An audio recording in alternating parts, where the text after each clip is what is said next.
As a photojournalist, I'm really troubled by what I see in media right now. You can't look at a picture and say, I trust what I see with my own eyes. Any person, any bad actor can present it with as much credibility as I can. The viewer needs to trust that I'm the one delivering that information.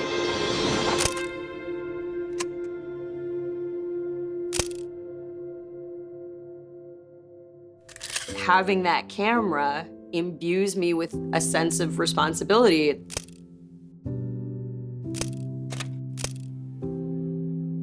I began photographing because I danced. I had to contend, like many young dancers, with the fact that I was never gonna be a professional dancer. I can relate to how devastating it would be to not be able to do what you love.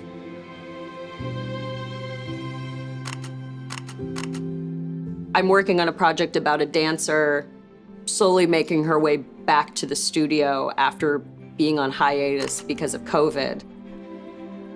I sort of can relate to that desire to move and create with your body. So what you're doing right now? Each human comes with their own lens, and that lens has been shaped by everything they've experienced in their life.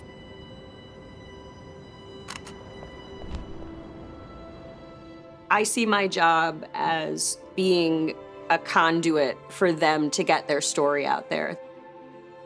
The person who's giving me their story has to trust me. I am photographing with a CAI-enabled prototype. Having something like the CAI, it bolsters my reputation because it's saying, don't take my word for it. There's literally software that can prove, like, I didn't mess with this photo. I can envision a future where if you pull my image off the internet, you can't just scrub my metadata out. You can't just scrub my fingerprints off this image. This is where it was taken, this is when it was taken, and this is the certification that it's me who's made that content. It's another step in a workflow that is already familiar to me.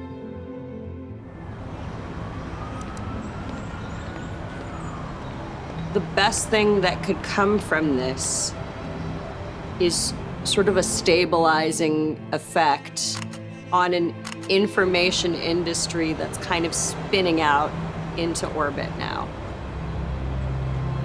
It's really important that you as the viewer trust that my agenda is just to be as honest with you as I can. We are all coming from things with our own lens, but there's no universal lens that tells the exact truth. I don't really work on the basis of objectivity. I aspire to be honest.